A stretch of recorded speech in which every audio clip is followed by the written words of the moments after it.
I have to make sure everything was intact. Sometimes I'll be trying to make sure the last minute is when I act.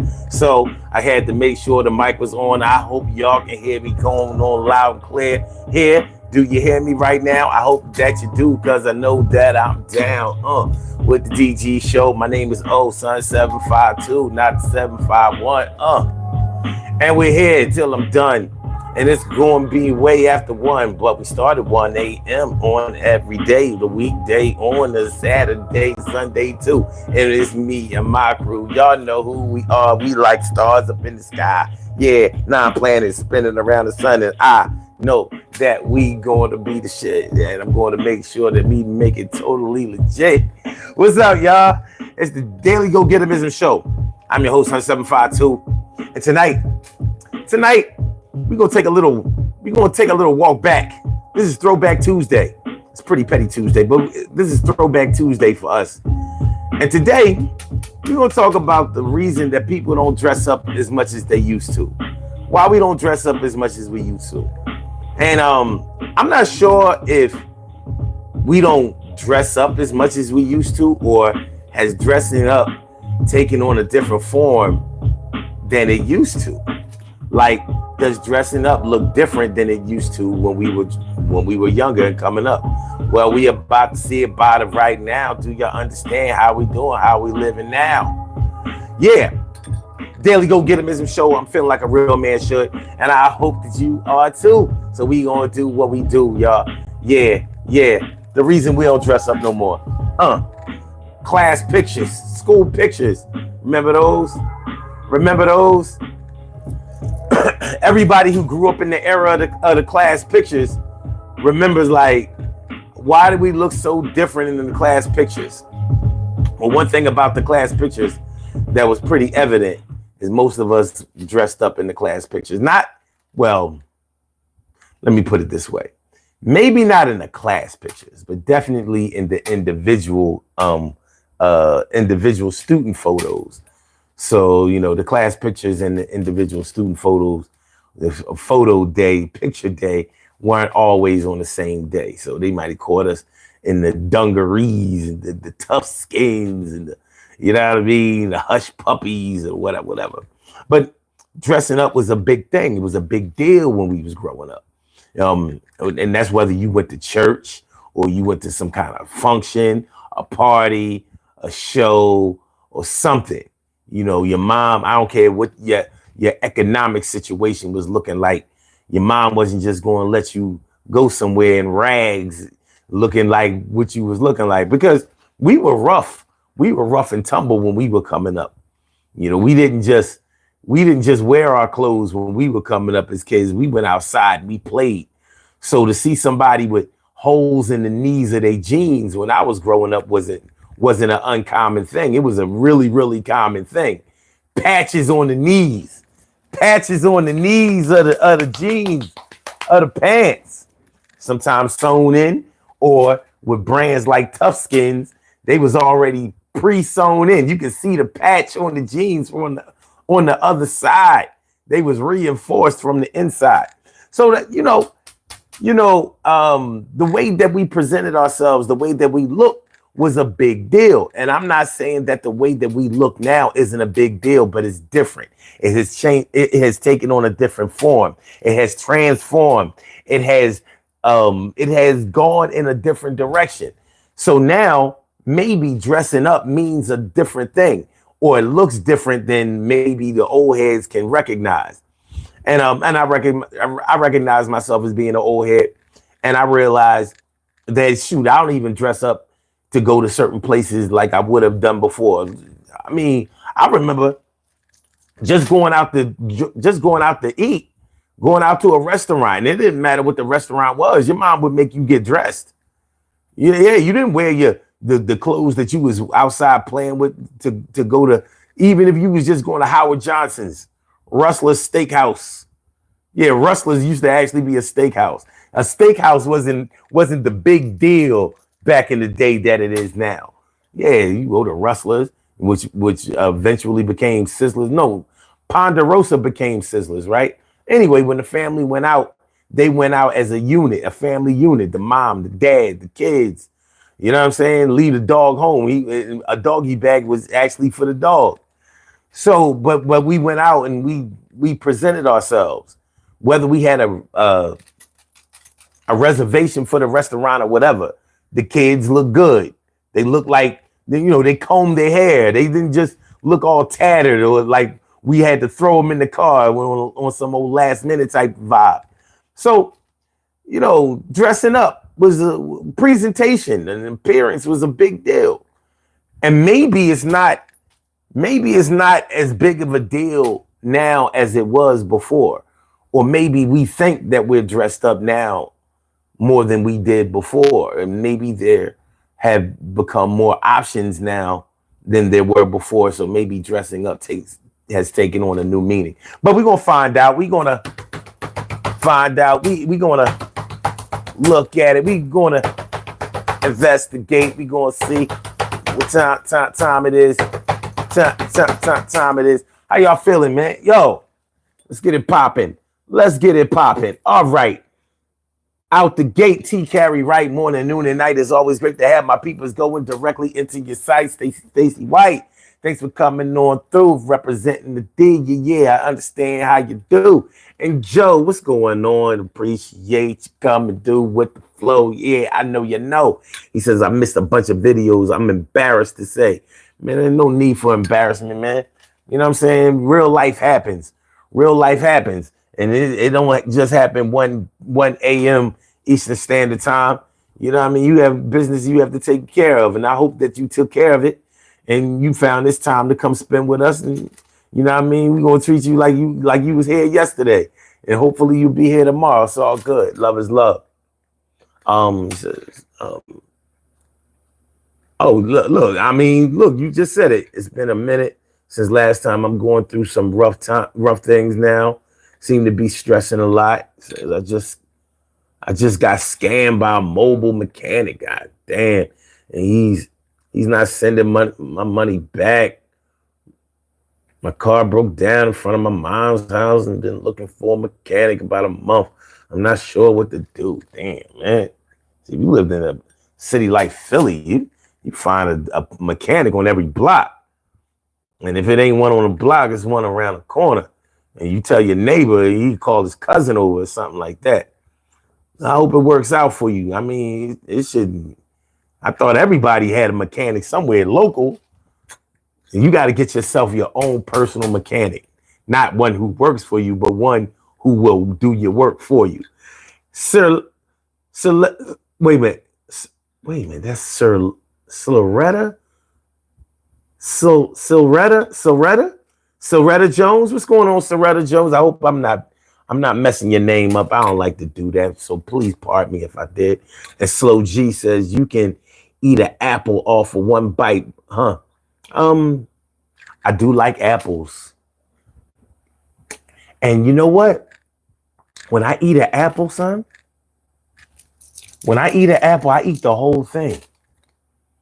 How some people eat around the core? I don't do that. I eat the whole apple. You want to see me do it?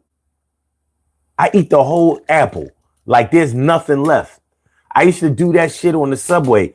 And I remember one time this little young boy was looking at me eat the apple.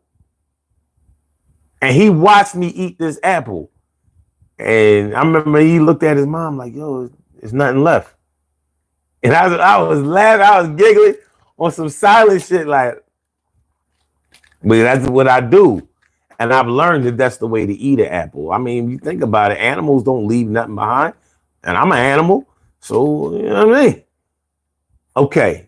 TK Wright says, I don't ever give money up up front for an online contract or anything else because I got scammed years ago. Word. Jake Farm says, all right, let's see some documentation of what? Piano Cat says, meat reveal. I don't know, man. Y'all coming in here with the craziness. All right, that's cool. Do you?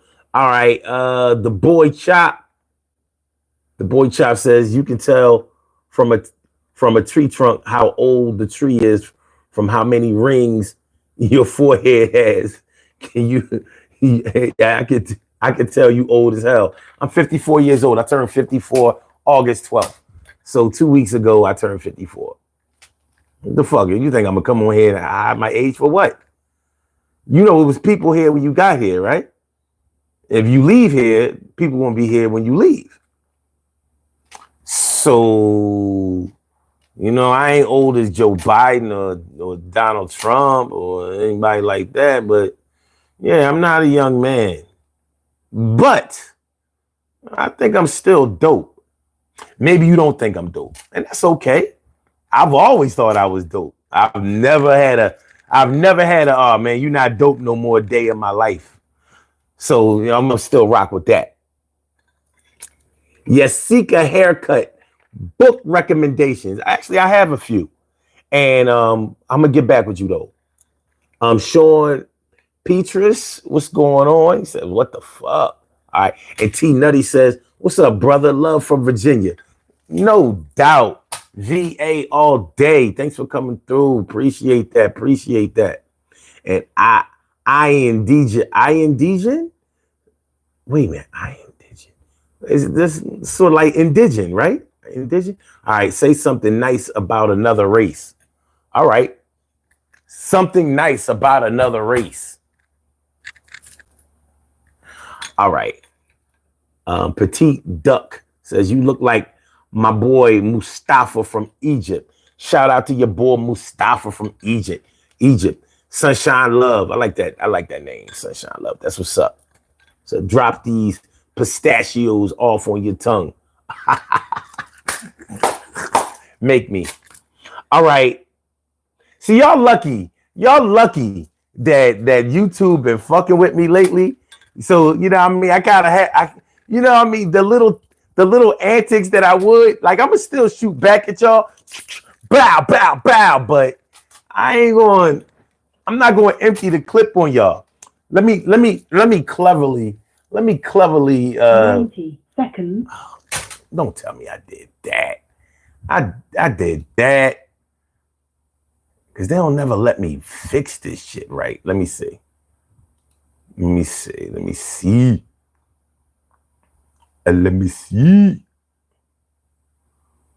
All right. We good. We good.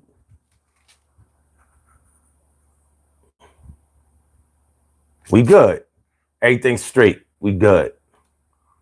Sometimes they act like they don't want to let me fix it, but they let me live today. Yeah, I was going to try to find like a clever way to tell you to get off my dick. I was going to find like a vocabulary challenging way to tell you to get off my dick and stay off my dick. But, you know what I mean? My vocabulary is challenged right now, so I got to give it to you straight. Now I've messed up my whole, now they're going to flag the video. Rats. Oh, well. Okay. Cloudy says 100 telling YouTubers they are worth it. Telling YouTubers they are worth it. What does that mean? 100. 1 in 100. Okay. All right. It says another 50-year black rapping. Yeah. Out of Philly. You know he's silly. Out of Philly, and you know he's silly, and he been rapping since he was 13, and until he drops and his eyelids close for the last time, I'ma still drop rhymes like you drop dimes, because I could tell you a snitch, I could tell you a bitch, I could tell you ain't got no money, I could tell you ain't rich, I could tell you your mom left, I could tell you dad wasn't here, I could tell you ain't had no brothers and sisters that would steer you close to anywhere near me, because if they ever came aware, they'd be clear. See, you ain't ready for the Freddie and Jason. Your mom was out chasing the basin. I say, it's a sad state of affairs when you was a crack baby from the 80s. Yeah, your years are kind of young, but you're sprung and you're not too old to be actually old and dumb. Full of cum, I don't think you can really release. You ain't got no girl because you are sort of like a geese, quacking, whining, quacking, whining, bugging. I ain't trying to hear none of that shit you lugging around. You ain't found nothing better to do, so you trying to come in fucking with me. I'ma fuck back with you. I got something for any and all comers, because I got this thing going on all summer. 2024, my baby just graduated, and she starts school on Tuesday, and I know you hate it. Well, you ain't really gotta hate it. It don't have nothing to do with you. I'm just letting you know my cipher is complete, and we gonna do this thing every day, and I eat. I got a little bit of dough, got a lot of flow. Used to have a lot of hoes, but not no more. Had to shut it all down. Only need one. Y'all like to have a lot of fun until I'm done. But I do me, and you can't screw me. And I wouldn't want to be with nobody around me like you. You. Next to V and the T, you understand? That's in the alphabet, right? At the end, my man. All right, don't worry about it. All right. Roxanne Kitchen says blessings. Wait a minute. Blessings and good night, son. Enough love. Appreciate it. Thanks for coming through. Appreciate you.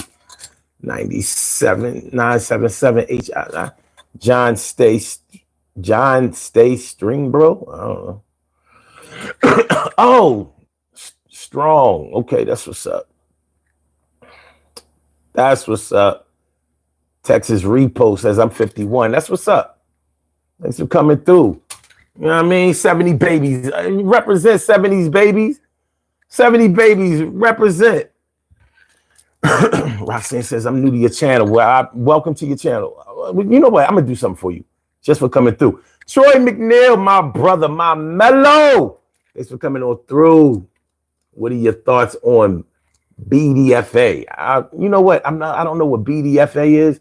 But right now, I think I shouldn't find out. Nifa says, you look wise till you open your mouth. Well, you use an avatar. So this is what I do a lot of times. See, y'all can see me and I can't see you. So you would think that you would have the upper hand because you can comment on my features and I can't comment on yours. That's not really how it works. See, the way it works is, I got the microphone. I got two of them. I got this microphone here. You can't even see it. It's out of camera view. And I got the mic here. So what I do is I can just make up what you might look like based on your attempt to try to diss me. See, I know I'm a handsome man. I'm that kind of black man. I'm like a handsome, you know what I mean, big, strong, healthy type. You know what I mean? Black man that I'm intelligent, college educated, all that old good shit. You know what I mean? Successful career. You know what I mean? Like the entire package. That's why I would never go on a show and troll. Now, let me tell you what a person like you who would troll has to look like. First of all, you come on here talking about a man's looks, another man's looks, and you're a man. Which that means that more than likely your little feelings of homosexuality are starting to bubble up and you're probably fighting them. You know what I mean? This is like the best time to be gay in your life. LGBTQ, it will fight for you, but you don't want none of that because you probably trying to convince yourself that you straight.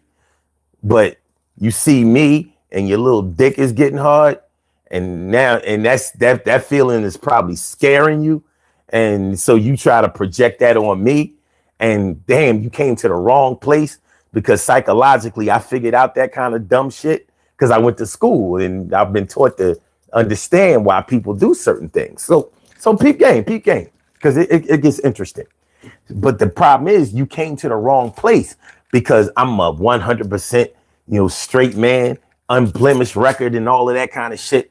So because I'm 100% straight man, virile, masculine, you know what I'm saying? I will take a cupcake like you and grind that shit the fuck up because I'm really strong.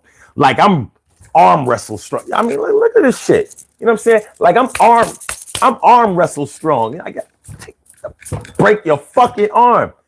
That type shit. You probably don't make no money. You probably don't have no good job. You definitely don't have no good girl.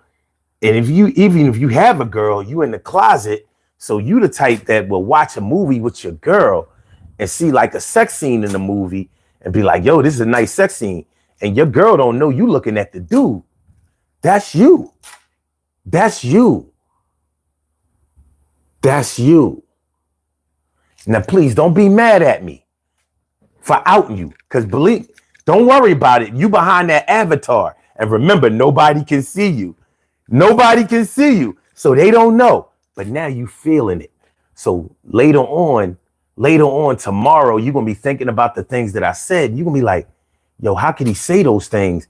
Like, it's like when you in a church. It's like when you in church and the preacher's in the pulpit and he's saying all of these things and it's like God is speaking to you. Okay, so let's go. Roxanne Kitchen, she from Kingston. Kingston is in the house. What's up? And Bodacious says, who hurt you? I don't know. I feel kind of good. I'm getting over COVID though. You know what I'm saying? This is not like my real voice. So, you know what I mean? I was down for the weekend, but I feel all right. I'm ready to go. Texas Repo says, I'm from H-Town, Texas. That's what's up. Houston, all up in the house. What's good? What ward? Chris Tucker says, Bobby head on point. You mean bobblehead on point? Bobby head?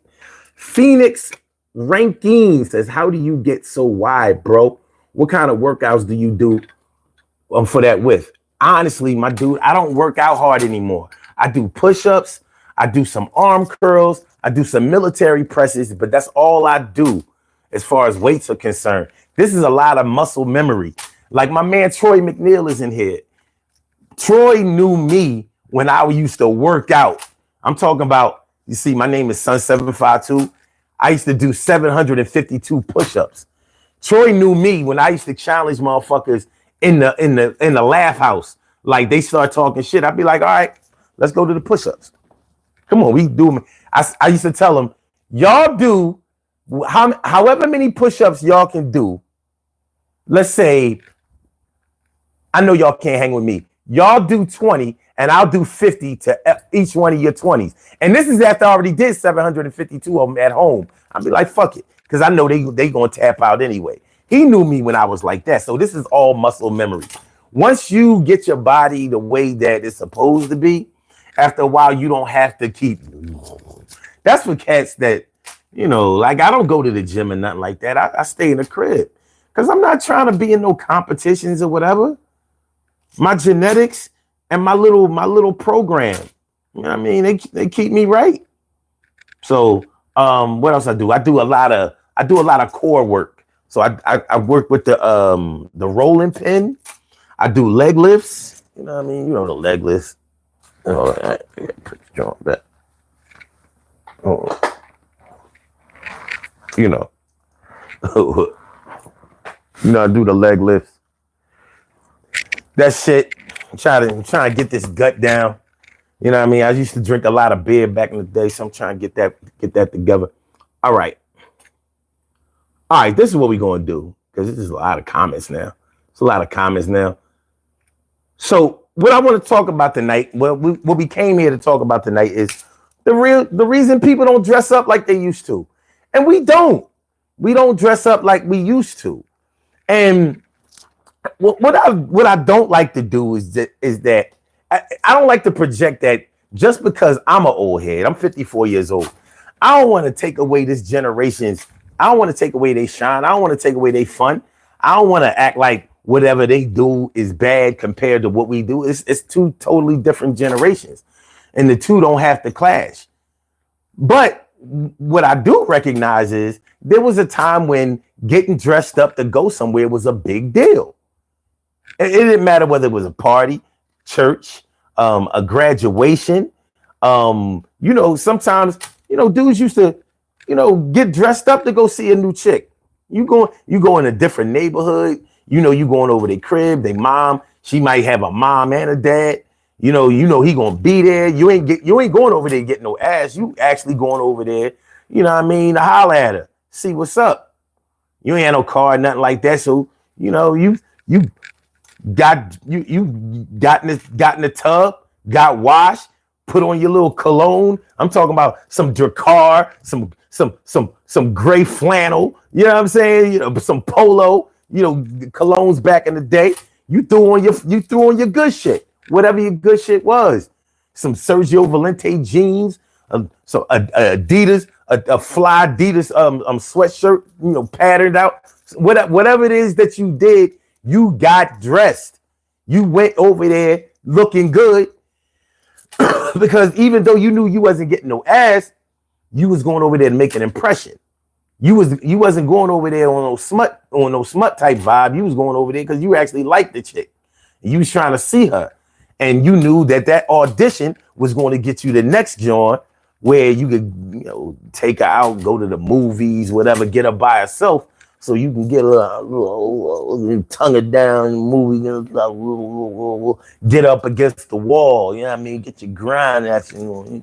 Get up against. You know what I mean? Whatever. And it didn't matter whether your parents had money, whether you lived in the projects. It was the same thing.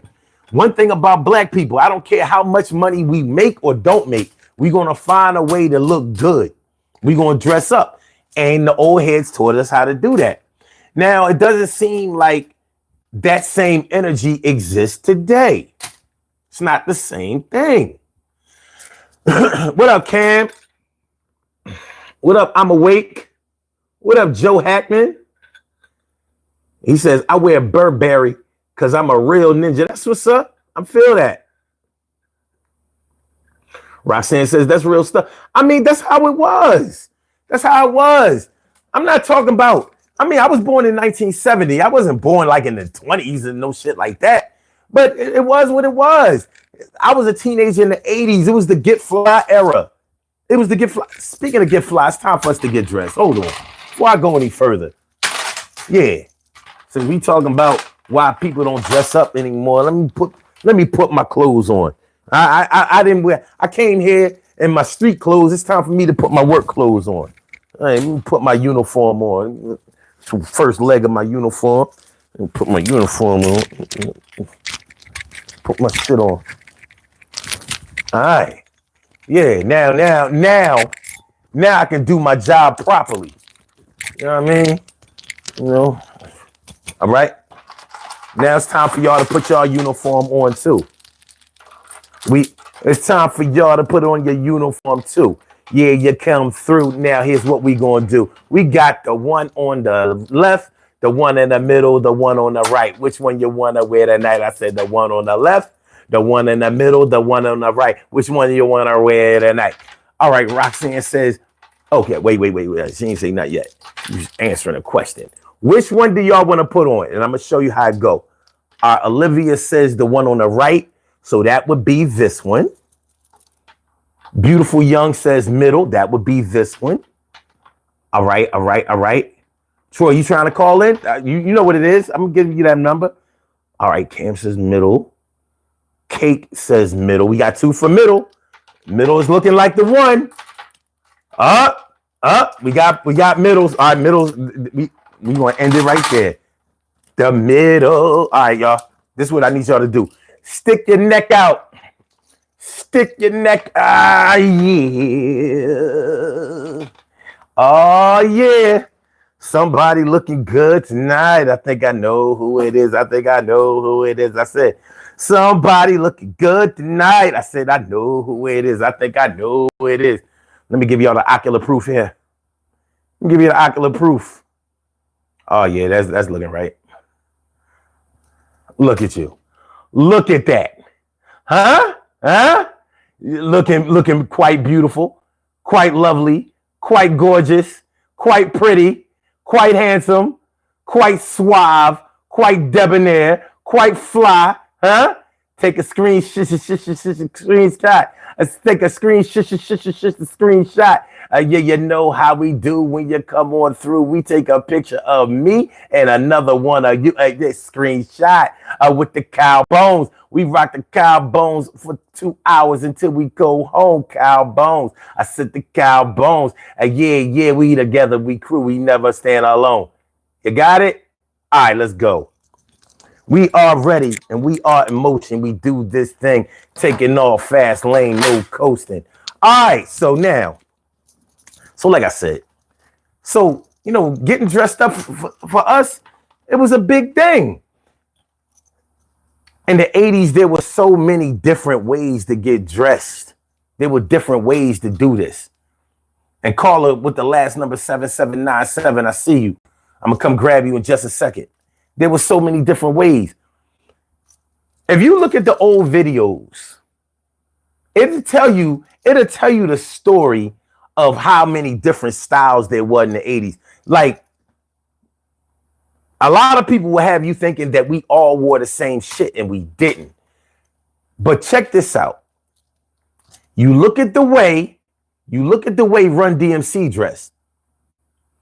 Yeah, that'll give you one picture of the 80s.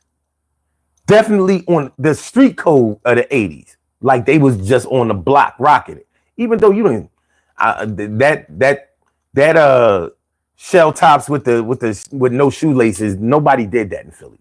Nobody did that. I don't know. They made that shit up. I don't know if they did that shit in New York, but nowhere else I knew did that until they saw Run DMC. But we saw Run DMC up close and personal. We wasn't doing that. That was whack. Because you might have to run ball or run. Anyway, so you saw the way Run DMC dressed, with the leather blazer, or they came out. Remember they came out with the leather sweatsuits, the Adidas sweatsuits. That was fly as shit. They brought the street look to the stage. Then you look at the way LL looked, was a version of what Run DMC was doing, but a little bit more colorful. You know what I mean? Then you look at the way Slick Rick looked. Look at the way Slick Rick looked. With the cardigans, the V-neck sweaters, thick johns, you know what I'm saying? The Gucci, they all wore the big gold chains and all of that shit. But if you look at the way Slick Rick dressed, then you pretty much got a good picture of the variety. If you look, especially when you look at like Eric B and Rakim, what they were doing, it was like different versions of a lot of the same things. But Slick Rick was probably the best example because he really brought that flyness to, like, Slick Rick looked like what you would look like if you went to a party or if you went to go see a girl. He wasn't like super dressed up, but he was close. He was close. That's what we looked like when we went and got fly. Now you on a block, just showing that you could afford something. That was how Run DMC looked. That's how LL looked. And a bunch of other cats. Slick Rick kind of smoothed it out with the slacks, with the bally shoes, you know what I'm saying? And even if you didn't wear ballies, you wore some kind of shoes. He was wearing shoes, the gators, the lizards, some kind of skins, things like that, accessories, the belts, shit like that. Hadassah or Hadassah says, I don't like to get dressed up just to go to work because it's so material. And I grew up in the 80s wearing the Adidas leather pants, jackets. Okay, that's what's up. Jeans, sheepskins, gazelle glasses. You smelled the gazelle. It was gazelle, but it's good. It's cool. Straight up B girl. Okay. Oh, you a girl. Oh, it's Hadassah. Okay. We were ready. We were fly for real though. Yeah. So if she's saying what she's saying, because she sounds like she's from New York. Okay. So you look at like what if you remember Finesse and Sinquist, Or if you look at what Salt and Pepper used to wear, and I'm talking about the 80s Salt and Pepper. I'm not talking about the 90s Salt and Pepper. But if you look at what Salt and Pepper was doing in the 80s, then you had a pretty good look at how fly black girls looked in the 80s, because they pretty much had it. You know, if you had money, you know, you got the earrings, you had all the accessories, you know, the hair, you know what I mean, doing what it's doing, bobbed up, whatever, wrapped up, bobbed up, whatever, however you did it. It was pretty much, I'm just giving you a picture of how we look when we grew. I mean, when we dressed up and the occasions that we did it. And one of the reasons I think that we had a lot of opportunities to do it is because we didn't have these. It wasn't no cell phones. It wasn't no camera phones. It wasn't no selfies. It wasn't none of that. You had to wait for somebody to take your picture. And when somebody took your picture, you ain't see what you look like until you took your pictures to get developed. There used to be a little island, a little store called Photomat. And you can get pictures developed in drugstores or whatever. But it was a while before you got them pictures back with the negatives, depending on what kind of camera you had, because you could have had a little Kodak camera. You could have had a 35 millimeter camera, which was expensive back in the day. You could have had a little Polaroid where you did get the instant picture, but you know them Polaroids, you got an instant picture, but the quality was straight shit. So if you look good on a Polaroid, you look good. Like if you look good on a Polaroid, imagine what you look like in person. Like, yo, she looked like this on a Polaroid. I got me a superstar. A superstar. Uh-oh. Monique Lovejoy, New York City here. Okay. This is what I'm talking about. This is what I'm talking about. This is going to be good. This is going to be real good. Roxanne says, I met Slick Rick last year. Okay, that's what's up. All right. TK Wright says, Slick Rick was dressed up because he tilted his hat to the side. Man, Kangos and all that. I mean, the look was completed. Head to toe. Head to toe. A little furry Kango. You know what I'm saying? Down to the Bally's. Shit, a trip to the Bally store, Gucci store, and all. It was a big deal. Yeah, I'm from Philly. We come to New York. We knew we had to have money. Oh, we can get all that bootleg shit on Canal Street, but that was when bootleg was Anyway, you know, it was when you got dressed up, you got dressed up and you showed out. And like I said, you had to wait to see those pictures. And so if you fuck those pictures up, you're just gonna have to do a whole another round of a photo shoot and wait again. So you better get it right. Say cheese. No, nobody even say cheese no more. Ain't got nothing to say cheese about. Hadassah says, we hooked up because we were going to the Fever and the roof. Oh shit. Okay. We were going to the Fever and the rooftop back then. Never know who you would meet there. LOL. We killed the Polaroids. Word. Remember the gold teeth? Yeah, that was a New York thing. We didn't wear fronts. We didn't wear fronts down here. We didn't. We didn't wear fronts. All right, gold nameplates, no doubt. We was killing it. Yeah, this like the accessorizing. It was a big deal. Like the way we got our shine on. We didn't like the shit that we wore was really fly. It wasn't like perceptively fly. It was the real deal. Like it could be Gucci or it could be Polo or it could be. I mean, we had so many labels. You know, the Christian Dior. You know what I mean? You know, Liz Claiborne, whatever. Depending on how much money you was holding, so you could go high, low, or whatever. But even if we just went to like there were two ways to be fly at a club. You could be hip hop fly, or you could be dressed up fly at the same club. Like, you know, $100 pair of sneakers in '87, I mean, it's kind of like a big deal. Felines was $75. Well, it was 65 if you got the black ones. I don't know, for some reason the white ones was a little bit more. But anyway, so but if you laid it right, silk shirt, snakeskin belt, you know what I mean? It was the way you did it. Like putting your clothes together was a big deal. It wasn't about how much money was in your pocket, because you already spent a good deal of it up in the mall.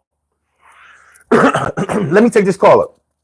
Caller with the last numbers 7797. Thank you for being patient. Thank you for holding. Welcome to the Daily Go Getimism Show. What's on your mind tonight? What's good? Talk to me. What's going on, good brother? Son 752. This your brother Troy Diesel. Man, I'm so glad to hear your voice, man. I'm feeling like a real man should, and I hope you feel like a real man should too. What do you know about what we're talking about tonight? Let me cut you short for a minute, son. See, you have to be politically correct on YouTube. Like me, on the other hand, I'm not going to do that. Because one thing about me, I got so much respect for you, and I look at you not just as a comedian brother, but as a brother, period. Word. To anybody that's coming to Sun 752 chat, please, if you want that homo or that gay stuff and talking that way, please go to the LGBTQ community and come out the closet. Because right here we grown folk and grown women and grown men, and that's what we have mature conversations on here. So to be so judgmental and come down and stoop to a level of telling another man to do this or telling another man to do that, maybe you need to have a discussion with yourself, with the man in the mirror, within you. Now we're going to talk about what we're talking about tonight, son. Let's do that. That's what we came here to do. Back in the day, it wasn't so much, see, we going to the 80s. We used to go even back further than that. Because back in the day, the young men of back in the day, everyday dressing used to be dress clothes. Mm-hmm. Dress shoes, dress pants, dress hat. They used to have that newspaper boy type dressing with the hats on and everything. I got a picture on my wall with young black men dressed up. Word. Then you get to the 70s when it became semi-casual. Remember, you was talking about stores. Remember Crash Brothers? Yes, I definitely do. Store of Stars. Yes. I never forget the commercials. I miss the commercials. Yeah. Mr. Crash was funny as hell. Yeah. See, that was our New York. That was our store that made us feel like we was in New York. Okay. Crash Okay. Brothers. Okay. And then we get to go to Ronald Phillips to get your gauges. Yeah, the shoes. You know what I mean? I forgot about Ronald Phillips. Yeah. You know what I mean? And then as we moved along, New York, rap music, Run DMC. See, we went to Run DMC because we damn sure wanted to dress like Grandmaster Flash and a Furious Five. No, none of that. None of that. No, definitely none of that. We had to go to Run DMC. I don't know how they was dressing the way they was. I was like, oh, nah, we good. We good. Well, Belly Mo came out there. We didn't want to go that route. No rough. You know, so Run DMC brought us into a different genre of dressing, and it was hip hop casual, but it wasn't. How can I put it? Because today I'm going to let you know, and I hate using this word because I think that we matured from using this word, and I think it's real niggerish today. Real disrespectful and ignorant with the next generation and how they dress and how they conduct themselves and how they, you dress how you conduct yourself. So when you act like excuse my phrase, son, when you act like a bitch and you act like a nigga, that's who you dressing like. And that's how you conduct yourself. Because real people and real grown people and people that was brought up that had work, that morals from their household, mom and dad, or grandmom and grandpa, that taught you morals. You dressed that part. You didn't let your pants sag to your ass cheek show. You didn't walk around with tight fitted clothes. where the clothes, when they walk around, the clothes so tight, you know they got yeast infection. That's not what we do. We weren't brought up like that. So when you walk around and you dress the way you dress, you conduct yourself with the way you dress. If people don't show that respect, if people don't look at you that way. So when a guy say hi to you and you dress like a so-called, excuse my French again, like a bitch, they won't treat you like that. Because how you conducting yourself? Why you walking down the street? You being loud. You being obnoxious. You being disrespectful. You disrespecting the elderly. He sucks this, or he fucks that. You dress accordingly. So the way you're dressing is showing how you acting. Mm-hmm. You know what I mean? But then you turn back around and you get to the Dapper Dan, because Dapper Dan was also the one that crossed us over to the way we dress and the way we look. You know, you go out there and you get an outfit with Gucci all on it, and you ain't gonna get it from the Gucci store because Dapper Dan got you dapper. Well, he made Gucci change the way. He made Gucci step their game up. They canceled him. Yeah, they canceled him for copywriting, but they copied his shit. And that's why Gucci. Back around, they hired him. Yeah, they hired him, but they jerked him. And then wind up hiring him. I guess if you can't beat him, join him. Something like that. But the way today's dressing, I always say, why is it that the young people don't dress that way no more? Why is it that parents don't dress them that way no more? Well, the parents are getting younger. Well, you understand what I'm saying? Mm-hmm. Go ahead. Parents are getting younger. I'm like, let me give you for instance. And I can't make this stuff up, so. Go ahead. I'm going to TMZ, and you got young girls who emulate the rapper Sexy Ray. And she has a lip gloss line out called Courtship. And then you turn back around, some of the name of the lip balm is gonorrhea, syphilis, chlamydia. And then you want to sit back and look at the next generation. Can you imagine your daughter coming home and you say, what's that lip? What you got on your lips? She says, I got coochie juice on my lips. This is the era we going into. Yeah. This is the era that we're sitting back and we want to portray our young black women and young black men that we going into. And they're dressing the part of what they see instead of us saying, come on, don't do that. Don't do that. It's up to us to school them on how to respect people and how to dress like a young man and a young woman. One time my son was on the corner, and I'm going to tell you, he was on the corner, he had his pants sagging. And I was like, yo, pull your pants up. Oh, come on, Dad. Well, you ain't pulling yours up. So yeah, this pants sagging. So as I went, I pulled my ass cheeks out on the corner. Just to let them know, you don't pull your pants up, my ass won't be out. Did it work? Don't disrespect. If I tell you it's your father to pull your shit up, pull them up. Yeah. Cause I'm gonna be a nigga now. I'm gonna be you. And they don't even understand that came from the prison system that is gay. So I wish that we can go back to a time where that flyness came from. See, we're talking about, there's two parts of everything. Because Slick Rick was part of the genre of when you was dressed to death when you casually dressed with the Bowleys or some gators, you know what I mean? And a nice shirt, a button-up shirt, mm-hmm. You know, designer shirts, some linen, a tango, some Neil style glasses, or some Cazelle. The silk shirt in the box, man. The Giorgio Gentellis. The silk shirt in the box. The Giorgio Gentellis. Yeah. People don't understand that back in the day, dressing it's even more better than it is today because number one, we covered up. We covered up, and back in the day, young ladies left more to the imagination.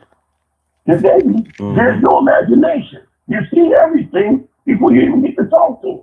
Matter of fact, that's why you don't talk to them. Word. Because you see, you know, and then when you go over and say hi, so then it gets so nasty, that's when you say, all right, this, and then you get mad. It's like you call me a bitch when you dress like what?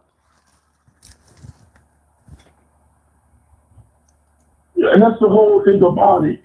Dressing back in the day was a way of living. It didn't just show that you had money. It showed that you had respect for self and the way you conduct yourself. I mean, New York had the fever. We had the after midnight. We had seltzers. You know what I mean? We had USA roller rink. We had the roller rink over in Jersey too.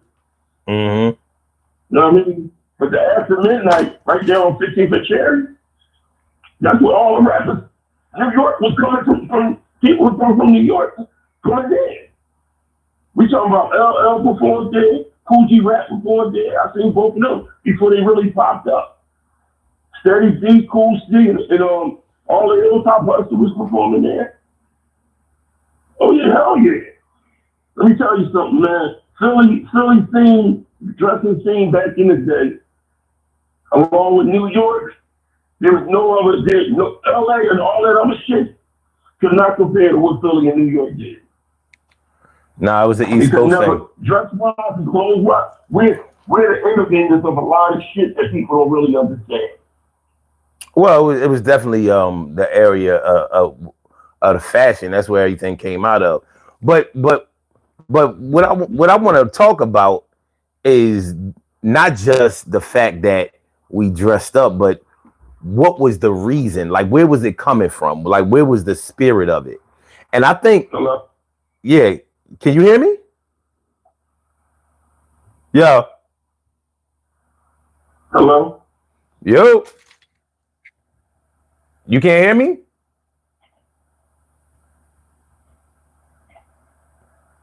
You. Let me see.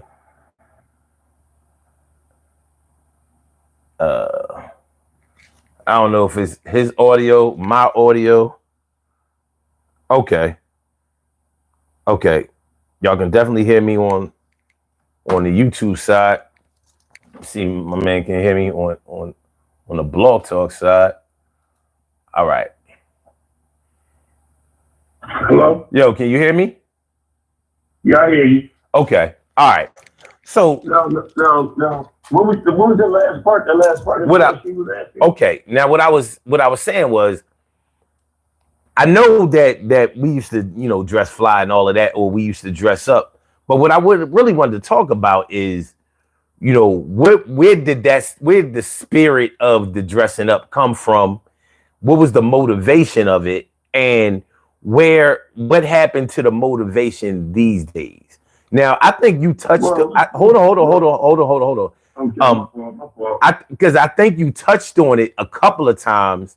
I think you gave a couple of clues to it, and I'm not going to say that it's totally missing in today's, and it's not even just the young people, because even some people in our generation aren't really following suit. And I think that I think the central reason for men is this: when we was growing up, the dudes who dressed the best got the girls. It was simple as that. And it's not even just that. So the dudes that dressed the best was also the ones that was the hustlers, that was getting the money, that was the drug dealers. You know what I mean? But even before all of that, Oh, well, I'm talking even. You know what made me dress? What made me dress up was my mom. My mom, there you have it. She, number one, I was going to church, so she wanted us to be fresh to death going to church. Right. Number one. Number two, when Easter came, oh my God, that's how I know all about Crash Brothers. Crash Brothers had, you go there, you get your suit, you get it altered, you go next door, they sew everything up, you go next door to that, they had a shoe store. And across the street, on South Street, it was this hat. So you go get a hat too. Everything was one-stop shop between 10th and 9th and South Street. But listen to what I'm That saying. was back in the day. Listen to what I'm saying. So okay. So your mom or whoever your parents were, they got the ball rolling because they taught you. Right. They taught you how to dress. They made you dress when it was time to dress, and they followed up. Like we knew what our kids, or should I say, our parents knew what we wore to school every day. Now if we somehow went in the phone booth and changed our clothes like Superman before we got to school, that was one thing. But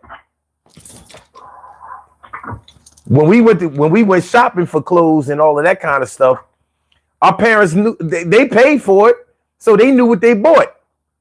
You know what I mean? Yeah. It wasn't like you bought it wasn't like the girls bought a bunch of mini skirts and they mom ain't know about it. Like you must have, somebody else must have bought that for you because that's not what she gave you the credit card for, and she checked them bags when you came back from where wherever you bought it from. So that was one thing, but the other thing was, like I was saying, the school photos, the picture day at school. You know what I'm saying? Your parents was making you get dressed up to go take that. You wasn't taking that picture with no jeans on and no t-shirt or nothing like that. You know what I mean? You was gonna get dressed up. Right about that. Yeah. So there were a lot of opportunities to get dressed up.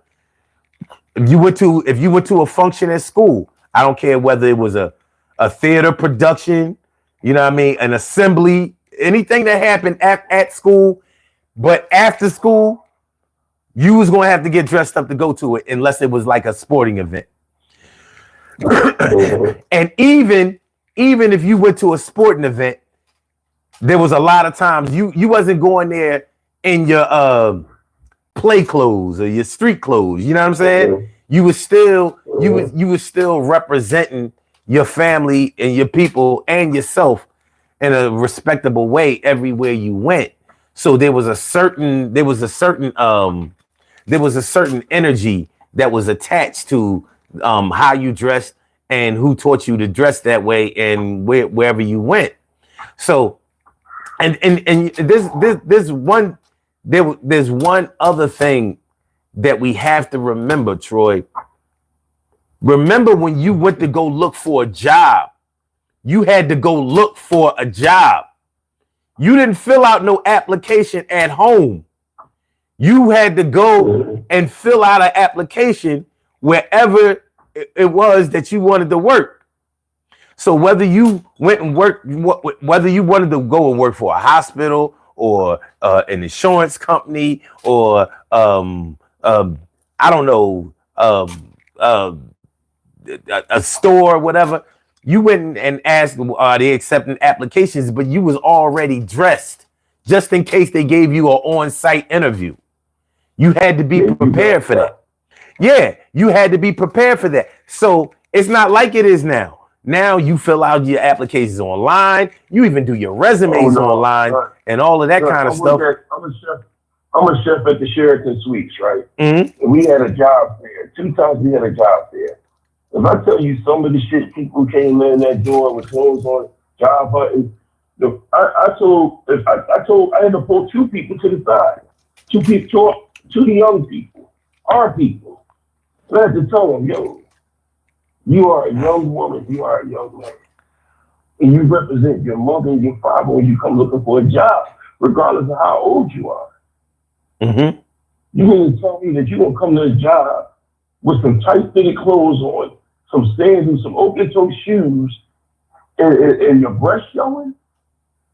What type of job do you think this is? We don't hire pole dancers in. Yeah. I had to tell the guy, yo, why you like Nikes on? You don't have Nike. No casual shoe or nothing? I can see, if your Nikes cost $150 to $200, then why the hell are you up there looking for a job? And if you got $250 to $250 pair of sneakers on, then you damn sure have about maybe a $60 or $70 pair of shoes on that you can award this interview. Mm-hmm. Facts. Because you have to represent yourself to get the job. Right. I don't know who's telling you right from wrong, but me, it would behoove me as an elder. Because me too, son, I'm 54 too. March 13, 1970, bro. No doubt. So, but and I too went to Penn State. And I too went to Penn State. Go on. But check it out. Nowadays, okay, back then, if we weren't dressed properly, you know, for an interview or something like that, we were not going to get that job. There was no way you were going to get the job. Mom would be like, ew. They wouldn't even let you walk the door unless you was dressed right. Well, here's the thing. Not everybody had the same mom. Not everybody had the same kind of values. And so there was variety. But my point is, you was going to learn your lessons. You was going to take your bumps and bruises by either succeeding or failing. But you were going to know that you weren't even dressed properly because you weren't going to get any interviews. You were never going to make it to that stage. Because when you went in there just to fill out an application, they already kind of surveilled you. So they already knew which category to submit your application to. Your resume or your application. Yeah. So they knew who if HR was going to get that resume, or if the recruiter or whatever was going to get that application. A lot of times they wasn't. So the way that you presented yourself would have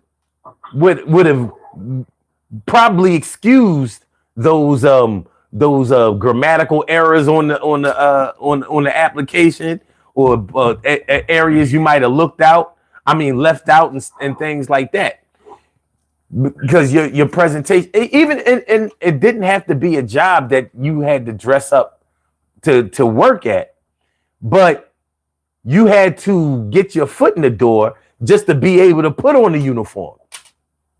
So that already got us in the mode of knowing that, all right, I have to be dressed a certain type of way. I have to present myself a certain type of way. My appearance has to be a certain type of way. And we black men.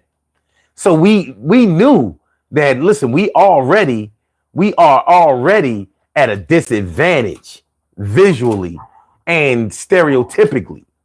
So we have to make sure that we are 2 or 3 steps ahead, just to be able to, get in entry level or whatever. Because it wasn't a liberal type of atmosphere or whatever. There wasn't a certain air of fairness like there is now. So, but the thing about it makes it and even with that being said, some people with today's youth, and even some of our people, and even the ones that's in the middle, the generation behind us, like the ones that's in the 30s and the early 40s, even they still don't know how to dress to go to an interview. And even at the end of the day, the way that they conduct themselves at the interview, like you don't even know how to conversate. You can't even talk to the person. Today's generation and the generation there in the middle, I say about a good 65 to 70% do not know how to conduct themselves at an interview, nor do they know how to dress for an interview, nor do they know how to throw on a casual outfit, because, like you said, their surroundings didn't call for that. You're looking at television, and once the music videos came out, you want to follow the music video. We looked at dancing on air so we can learn how to do the dances. So when we go to the house party, we knew the wow. You know what I mean? Yeah. We wanted to know these dances, so we looked at BET, we looked at dancing on air, we looked at some when MTV had some black music on, and we went on there. MTV raps to learn the new dances, to see what was the new trends. We all used to go to the Gap. Because the Gap back in the day was the shit. And you know what I mean? It wasn't just jeans. They had good casual, all that. Yeah. But like I said, it normally started at home, but it continued. If you was a dude, the girls like the dude who dressed nice. Now that's whether you dressed expensively or not. And honestly, dudes respected girls who kept themselves up looking nice all the time. So he knew he had to present himself a certain type of way, or he had to come correct on some. He had to come correct if he was going to step to her, because she wasn't. She ain't look like she had no low self esteem. She ain't look like she didn't know that she was handling and that she was. You know what I mean?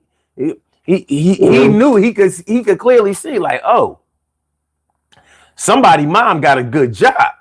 You know what I mean? Right. Hair done, Right. feet done, legs done. And I ain't talking about open toe. I'm talking about whatever is on her foot or whatever is on her feet. Yeah, No, I'm not talking about her feet. I'm talking about whatever. You talking about like the lottos. Whatever shoes was on her feet, you could tell how she put herself together. It was a complete package. So he was going to have to act like he knew. All right, so there was a certain spirit that was around that. Could it be that today's generation doesn't have that spirit? They don't feel that. You know what I mean? Because the girls, like, I've watched this whole, you brought up the whole pants sagging and all that shit. I've watched this shit play out. I've watched the dudes with the girls.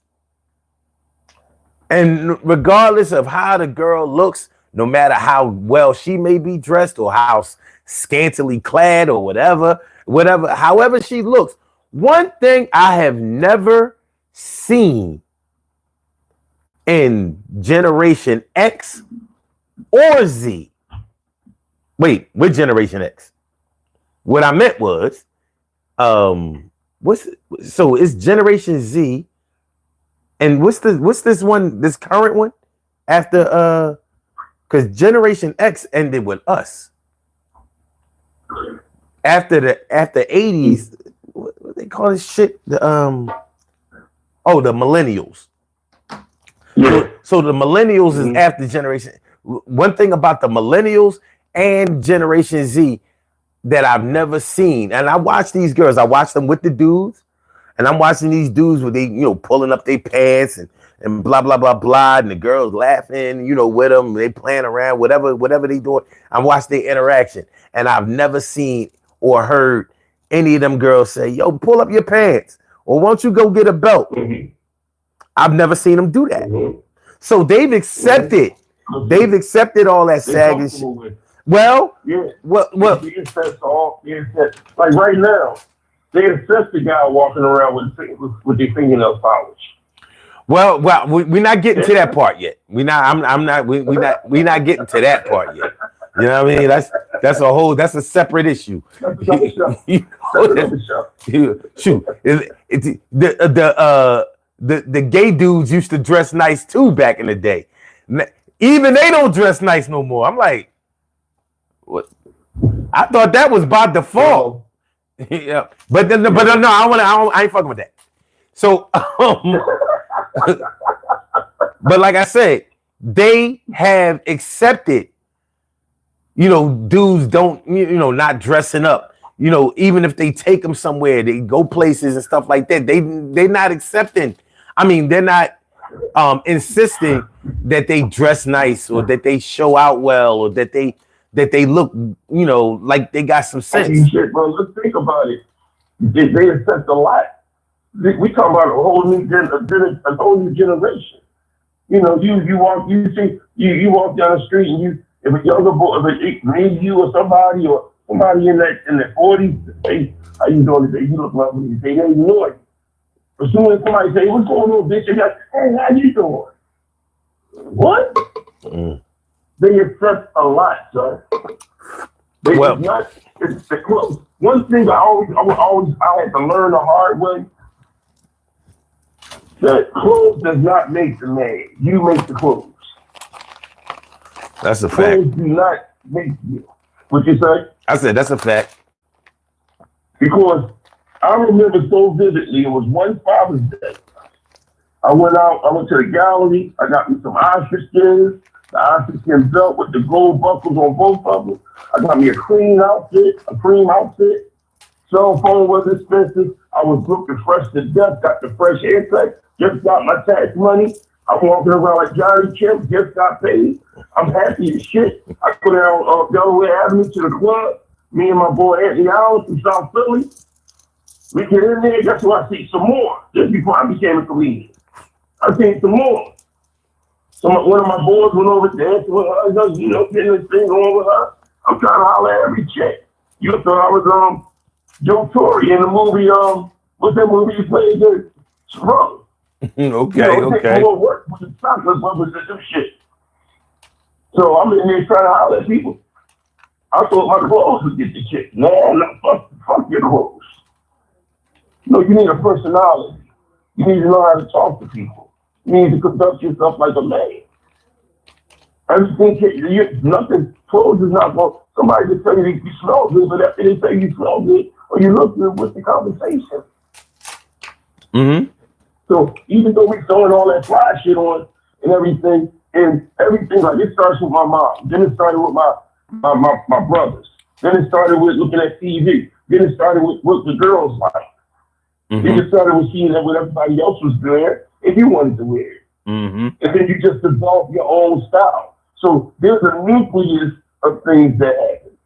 Like it took me out because my mom would give me hand-me-downs. Like my brother would get the clothes when the good times was on. My little brother would get the clothes when different strokes was on, and I would get the clothes when what's happening was on. You're crazy. So they were playing the fuck out by the time they got the minute. You know what I mean? I'm wearing bell bottoms. Oh man. So but the shit that I went through. So I mean, it's like, it's everything, the clothes situation, and it's the same thing for you. Your pops, you might have some uncles, then you turn back around, you start seeing your friends wearing certain things, and then you're looking at TV, you start, look at what? You know what I mean? Look at Aaron being rapped here, look at that. And then all of a sudden, now you're developing your own style. And as time goes on, your style changes. Well, yeah, you'll find yourself. You'll find yourself, but I know for a man, the easiest way to find the look that you want is when you start seeing what the girls like. It makes the journey a lot easier. Like, oh, y'all like that? It does. When we tell you what else, son, it makes it even more easy when you don't worry about what they like. You worry about what you like. It turns into what you like. Because then you are a trendsetter. You set the trends and people follow who you are. Yeah, that's a fact. We didn't know that. No, that's a fact. I mean, I've always been different, but nonetheless, but you notice. I know that. No, you just brought up the thing about the push-ups at the lab house. Mm-hmm. But what I'm saying is, you were X-Clan before X-Clan was X-Clan. But what I'm saying is, but you're going to notice what's hitting and what's missing. You know what I mean? Yes. You're going to notice what's hitting, what's missing. Like, there's a difference. For a man, there's always going to be a difference between, all right, for example, you're going to do things to impress dudes to a certain degree. But after a certain point, dudes is going to start hating. You know what I mean? Yes, he will. They're going, when you start passing, it's all right, as you catching up to them. But once you start passing them, they're going to start hating. So, but you're going to notice on the other side with the girls, because the girls are going to tell you the truth. Like if a girl call you corny, more than likely you are. More than likely. It's not a guaranteed shot, but it's something that you're going to have to take into consideration, because they're not just going to call somebody that they dig in or somebody that they cool with corny. You know what I mean? They give a pass to a lot of cornballs. I've seen it happen. So but also if they tell you, or if they tell somebody else, or they indicate in some kind of way that you fly like that, trust and believe it might have something. It might have everything to do with how you presented yourself, and it might just have something to do with the fact that they really like you, and they see the potential in whatever you're doing. But it's going to be something. It's going to be on some good shit, and it's going to be a good. It's going to be a good barometer. It's going to be a good springboard for you to know which direction you're going into. You know what I mean? Now you got to be careful with this because, like I said, females will they will excuse a whole lot of bullshit. Like may he rest in peace and all of that, and it's all good. But I still don't have an answer for Prince and Rick James. I ain't got no answer for that. You know what I mean? Because that's true. Well, I think Prince latched on to Grandmaster Flash and never let it go. He was out before them. You know what I mean? He was out before them. Yeah. So you know what I'm saying? So, No. He wasn't out before them, son. Yo, he was. He came out in 78. No. Grandmaster Flash and them didn't come out till 80. But he wasn't established like they were. And he had a hit. I want to be your lover. He had one hit. They have no hits. They have no hits yet. You know what I mean? Well, I know one thing. I knew Grandmaster Flash before I knew Prince. How? I heard Prince because there was no pictures of Prince. There was nothing that you could see Prince on. Well, he was naked. He was naked on that Pegasus. He was naked on. He was naked on that. That was his album. My point is, they let Prince get away with murder his whole career. So you gotta watch out for women's opinions sometimes because they will let up. The androgynous theory. They called it androgynous. You know what I mean? When they today they call it metrosexual. But back in the day they called it androgynous. You know what I mean?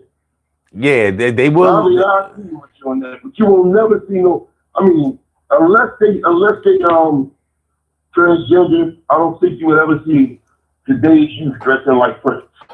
Shoot, they already. I think we will.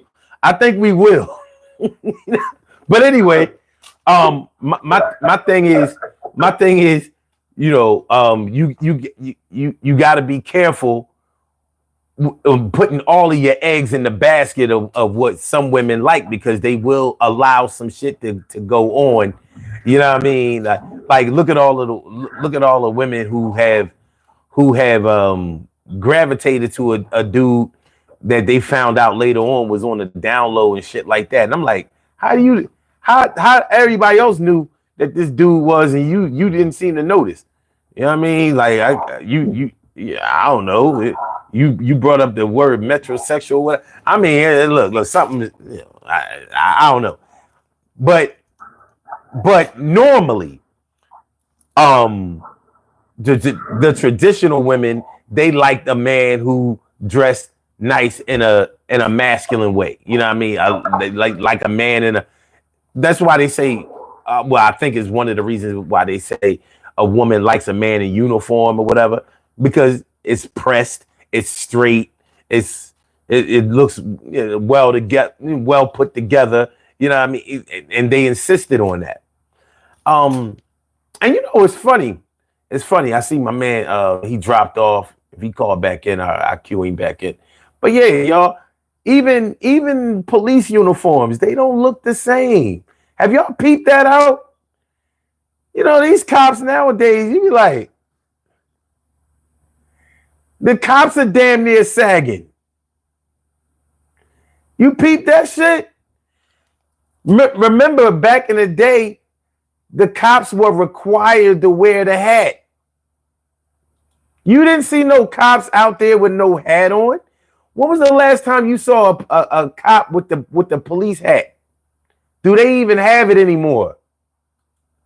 So if the only time you see him is when they at a funeral or when they on TV. Exactly. So, and I wasn't even thinking about that. But even the uniforms have changed. Not in the military. The military still is what it is. You still got to shine up them buckles. The shit got to be pressed. They haven't changed. But the police, look at the uniforms. You look at Philadelphia cops and New York cops. Back in the day, they looked like you. When a cop was coming, you saw a cop coming. Now you got, you know what I mean. If he ain't if he in the vehicle, it might be an unmarked vehicle. If he a beat cop, you might have to look twice. Like, you know what I mean. You might have to identify him by his shirt. But other than that, the uniforms aren't as straight as they used to be. Those uniforms, they ain't look like they should have been chasing nobody, but they did. But that was the uniform was something that they respected, and they were taught to respect it, and they did. So I don't know. I'm not going to say that they don't respect the uniform anymore, but the reasons that they respect it evidently have gone through a transformation, because even the cops don't dress as well as they used to. That's kind of crazy. That is kind of crazy. So and nobody seems to say anything about it. I'm not sure exactly when it dropped off, but nobody's saying anything. And while we talking about that, even though this is unrelated, all the motorcyclists out there, before you were required to wear that helmet. Now they're like, all right, you want to die? You want to die? Go ahead and die. I've lost a lot of. I've lost some cousins, people that's like my brother that passed away without putting them helmets on. Everybody want to look fly. And matter of fact, everybody want to fly until you die. What was that famous motorcycle bull in South Philly that everybody knew? Raymond? Wasn't his name Raymond? Yeah. Oh, Raymond, that's my people. That's my people. Raymond's my people. Yeah. Right from, a matter of fact, I saw this the other day. The one that Beans dropped in his song, Die. Yeah. I mean, South Philly, right there on 20th. He's from 20th and right off the 20th and Wharton. Okay. Yeah. That's where he was from. I heard of him. I heard of him before. I was always like, who is this boy? The motorcycle boy. But riding the truck, he's like, ride one of them 4-wheelers, ran into a truck, got decapitated. Yeah. Right down there, 25th Street, right down there at where the Conwell Bridge is at, the Conwell train tracks and stuff is at. Yeah. Yeah, man, I mean, shit. Like I said, man. But it's just crazy. But back to the clothes stuff, son. Like, what's your dress style right now at 64? Well, because of my job, I have to wear like a button down shirt and slacks every day. I got like, so I wear like a pair of wallabies or whatever, every day. But I can wear sneaks. Shit. Yeah, I can wear sneaks or whatever if I want to.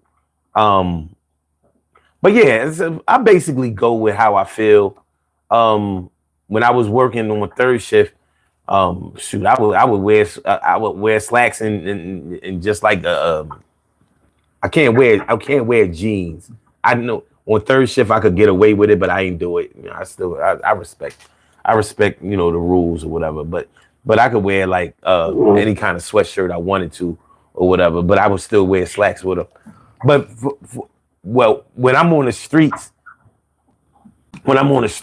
I'm either wearing some jeans that I want to wear or some slacks that I want to wear, or so when I really want to get fly, whatever, throw on some silk, throw on some whatever. Over the years, you ain't seen me in a while. I picked up a couple of mink coats and shit like I mean. I always like yeah, So, but it depends on how I'm feeling. I feel like I'm fly all the time now, but it's like, are you? The thing about it, like, through the past couple of years, my stress level has pushed me to buy so many pairs of damn sneaks. It's depressing. my shoes. I'm on to this Kohine. I'm on to the Kohine polo shoes, polo sneaks. Yeah, that's Kohine. That's good all shit. These damn Nikes. I don't even like the beats. I just buy all these damn Nikes and my stress level. And then the watch, my watch collection and shit like that. Yeah. As you get older, cologne. I'm starting to put cologne on. Mm-hmm. Not for a reaction from somebody, but just to smell good. You know what I mean? Ain't nothing wrong with smelling good. That's a good look. So I mean, good sniff. And I'm a chef, so I really don't.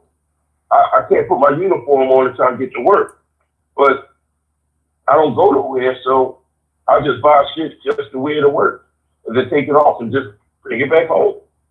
And when I'm off, I don't really go out.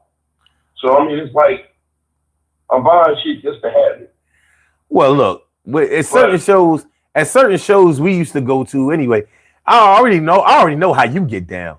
So you know what I'm saying? Like, when you turn up high. So we already know. You know what I'm saying? So. And now I'm into this trench coat and Borsalinis now, son. Yeah. All right. I'm in the trench coats, 3/4 or 4-length ones with the Borsalini or the polo hat with the hoodie on. Okay. With the polo on patch and the hoodie on. Yeah. And then I'm getting ready to get to the Marvin Gaye rolled up red hat, walking around, singing Mercy. Oh shit. That's what's up. I mean? When you get older, and that's one thing about it, man.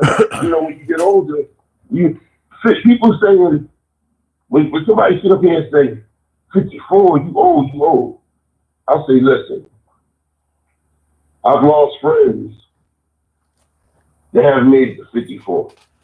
The fact that God has blessed me to make it to a half century and 4 years, you can't imagine that feeling. You can't imagine. Anytime you wake up and you make that oxygen sandwich and put some salt, pepper, and ketchup on it and eat that oxygen sandwich, boy, it's a blessing that nobody else can imagine. 90 seconds. When you woke up that morning. So when young boys call me old, and I'm at work, I'm a chef for a living, a sous chef, and I'm working with young guys in their 30s that I'm out working. And these guys I've never met in my life. Mm-hmm. A bunch of grown boys. I've never in my life met a bunch of grown boys. 60 seconds. They have a problem with growing up. Word. They're looking at me. One of them looked at me as a trendsetter. Where you get the sneaks from? I'm like, shit, I'm getting ready to sell them 2 pairs of sneakers. Because I don't wear them. I don't have a problem. But the thing about it is that, and I'm not trying to get off topic, but I'm at this job where I compliment these guys. I always tell people, and this is any relationship or anything, I said it before, you cannot give constructive criticism without positive output. You cannot tell a person that you're doing bad, and not talk about good they're doing. Facts. 10 seconds. So when I'm at work, I'm going to congratulate you for what you're doing, but what you're not doing, and if you're not doing the job right, I got to give you constructive criticism. Mm-hmm. And it's up for you to be a man to take it, because that's what men do. You take it and you make it better for what you need to make it better for. But when you're dealing with grown boys, 31, 30, 34, 38, they're doing a whole nother level. That's the next generation. And that generation got kids, and you teaching them the same damn thing. Mm-hmm.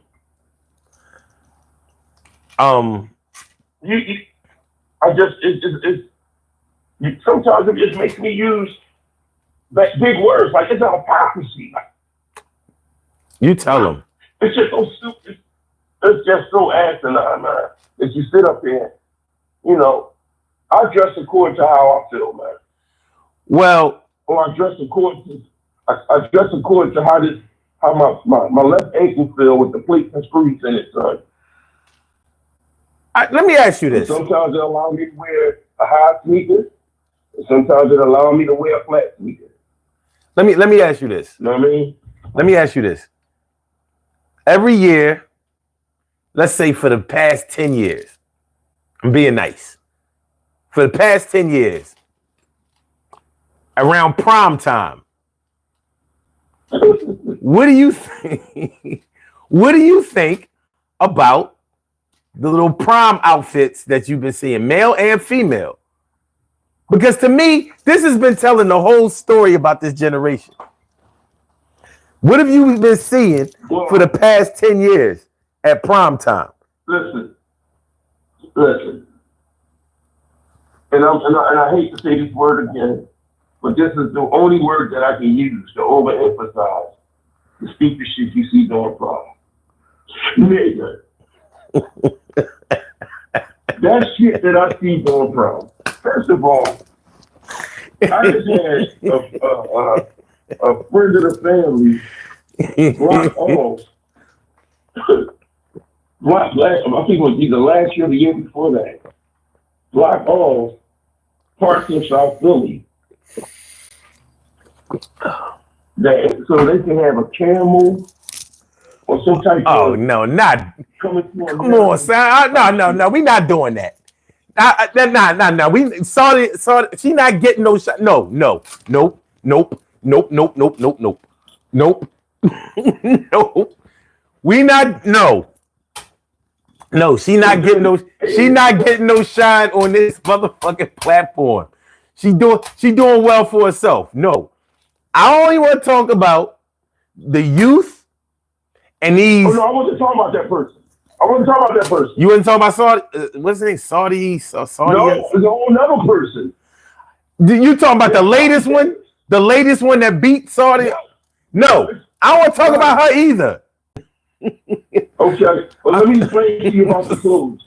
They're very, very, very. The young girls are following trends of what they think. The Cardi B's, the Megan Thee Stallions. Please, I'm asking whoever's on this chat line, keep your granddaughters and your daughters away from that nasty trifling whore, Sexy Red. Bring them up as women. Even, I think Cardi B is slowing down now. Megan Thee Stallion, she's slowing down now somewhat. She's covering up a little bit. But Sexy Red and that raunchiness and that disrespectness and all that other stuff, you can show your daughters away from that and your granddaughters. But back to the young ladies is following that trend. You know, they put an extra leg out, extra boob out, and you say to yourself, what can you do? But I'm talking about the young men wearing sneaks with a tuxedo. No, we don't do that. Well, see, okay, now all these the wearing the sneakers, the wearing all right. What I was originally talking about is the dudes with these skinny suits on. Like I hate. No. And the skinny suits and the shoes. I hate when I see LeBron. I hate when I see any of them motherfuckers in these skinny ass suits. I can't stand that shit.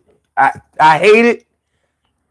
But at least with the young cats going on the proms and stuff like that, at least they in a suit. But you know, the sneakers, the chicks in the sneakers, and like a Lakers dress or a Sixers dress or something like that. I'm like, you know, it's funny because you wouldn't have been able to go to a prom back in the day if you was dressed like that. They wouldn't let you in. They would have nullified your ticket. Mm-hmm. Like, no, you ain't getting in here. You not with that. Like, you can't wear sneakers to no. Yeah, you can't wear sneakers to no prom. So, you know, a lot of things have changed and a lot of allowances have been made to permit certain people to not have to. Well, this was kind of the reason why I asked, has dressing up taken on a new form? Has it transformed into something that maybe we can't recognize or don't acknowledge? Because to them, because they spent a lot of money on this shit, because they got on a pair of $500 sneakers. They think they dressed up. They feel like they dressed up. See, my niece. We now know. Hold on. Have you ever heard of this sneaker brand called Golden Goose? Golden Goose? Yeah. No. These sneakers cost like $1,000, and they look like they look like somebody gave you the sneakers after they wore them. They come pre. Yo, I'm dead serious, man. You gotta see these Golden Goose. Let me find these motherfuckers. My niece had a pair of these shits on. I came on the show one time, bitching about these sneakers. I was like, yo, man, the shit that they get away with is bad enough they reselling Jordans for double and triple, but then you gonna come, you selling pre-worn sneakers for a G? Hold on, Golden. Let me show you. Let me show if the public don't know. I mean, shit. Look at Balenciaga. I don't want to do this. These are way worse. These are way worse. Listen, bro. All right. So I see the pair of Balenciagas that for y'all, that's bigger than two, like my head. Like I'm and sure people wearing this shit. Look at Kanye coming out with hobo wear. Right. You know what I mean? Things like people gravitate to it. Once white America gravitate to it, that's it. When you know what I mean? I'm showing these Golden Goose sneakers. I'm showing these Golden Goose sneakers on the channel. Son, I'm gonna put it to you like this. It's not that we set the trend. We help with setting the trend. Once white people set the trend, that's it. Tell me the last time you said joy. You can't, because they didn't took it. They say it different. Even if you go around in the expressway, you see the lawyer board saying joy. Yeah. That's John Morgan. John Morgan. This motherfucker called himself John Morgan. Morgan. Yeah. John Morgan. Yeah. Once you get shit, look at the dag. People was dabbing. As soon as white people took it, you said, fuck dabbing. Fuck that shit. Yeah. As soon as the trend, once we begin a trend or they set a trend, we gravitate to that trend, we set a trend, and they take the trend, we don't even want to fuck with the trend no more. I know I don't. Because it's commercialized now. I mean, if something is fly, then it's fly. But if that shit is ass, then it's ass. I'm not gonna act like something is dope, but the shit that they pushing right now. So if we talking about the reason why people don't dress up as much as they used to, is because we don't recognize. Well, one of the reasons is that we don't recognize what's dressed up anymore because it's not the same thing. Like being dressed up now has more to do with how much you spent than how you actually look. At least that's the way I see it. Maybe I'm wrong. I don't know. When you first said dress up, I'm thinking you talking about dress clothes. You went straight to Run DMC in that era. Because when I say dress up, I say dress up. 3-piece suit or whole suit or, double-breasted, a button-up shirt. I'm thinking Slick Rick. I'm not thinking Run DMC. That's casual. Dress up. When you say dress up, you throwing that shit on. You throwing that shit on the bed. Talking about I'm gonna kill her with this tonight. Okay. That's the difference. They don't know. Today's youth think a white tee, a pair of buttons, a white tee, a pair of Marley jeans, and some Timbs or some Nikes or some Jordan. That's your shit. And that's not dressing up. You just throwing some shit on and walk around it. I'm looking at my cousin got a pair of $300, $400 pair of Marley sneaks with skeleton bones on it. Yeah. What? I'm telling you. Are you fucking kidding me? Now it's about the price tag. It's about how much you spent. Like it's not really about style anymore. It's not really even about how you put it together anymore. Now it's about, since you know how much it costs, then you know I'm already fly. And I'm like, but you don't look good. Shit, you don't even smell good. You gotta also realize something too. That if mom and dad was buying you stuff, there's a trickle down effect. Because when mom and dad was buying you stuff, you had to wear what they wear. Until at one time, your mom said, when you make your own money, then you can buy your own shit. Until then, you gonna wear what I buy. So when you went out there, you bought and you made your money, you bought your own shit, son. That's why at 14 I started working. I started working. I said, listen. Even with the haircut. Listen, man. Even with the haircut. I wasn't waiting. I said, Mom, can I get a fade? Can I get a fade? She said, yes. When you get your own money, right now, give them a hustler. Yeah, well, that's I couldn't wait to get my first on the job to get me a fade. 14. Yes. I was like, I got to have it. My man, when I was in school, Network. My man had a job when we was in 8th grade. This motherfucker had T.I. sweatsuits. He had Gazelles. I was like, well, goddamn, Aaron. Yeah, he was getting it. He was killing shit. We wasn't in high school yet. Like this motherfucker was a superstar. Yeah, I mean, unfortunately, later on in life, things didn't work out too well, and he's locked up for like 45 years now. But yeah, I mean, for that brief moment. Well, he became a national story later on. I think he got 45 at around age 45, some shit like that. So I mean, shit happens. But yeah, man, it's. Oh, I know who Aaron is. Yeah, he was a Temple cop. Yeah, if this is the Aaron that I think you're talking about, I know you're talking about. Not Aaron Jones. No. Oh, okay. No, not that Aaron Jones. Nah. No, I mean not that Aaron. Period. Yeah, but yeah, no, that Aaron got way more than 45 years. We won't. Don't expect to take no walk with that Aaron ever again. You know what I'm saying? But yeah, like he was already getting it at well, he was 14 already, but he was already working. I was like, shoot, as soon as I get a job, yeah, I'm stepping this shit up too. But yeah. So let me ask you something. Your first job, when you got your first check, what's the first thing you went out there to buy for yourself?